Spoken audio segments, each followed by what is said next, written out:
Полицијата ги чува таблите со новото име на граничните премини. Додека за влез во Грција, печатот на пасошите со името Северна Македонија не поминува.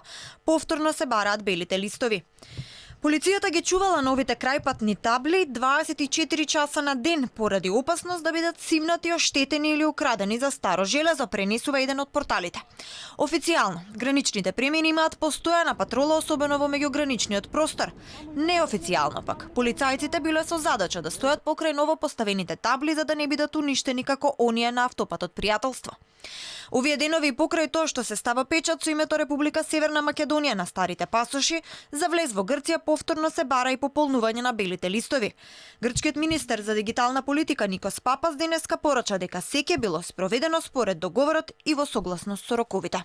Мислам дека Преспанскиот договор е доста детален и спроведувањето ќе се случува со предвидените временски рокови. Вакви забелешки мислам дека ќе се решат според духот и договорот. Тој денеска го демантираше и префектот на грчката област Централна Македонија Дзидзи Костас, кој кажа дека додека бил на чело на периферијата немало да се променат таблите на кои сега пишува Скопје.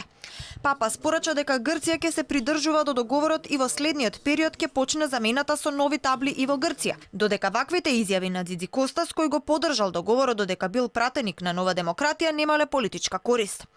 Портпаролката на опозицијската Нова демократија Марија Спираки денеска кажа дека секоја дискусија во однос на таблите било од мало значење, со оглед на тоа дека земјата е веќе официјално Северна Македонија.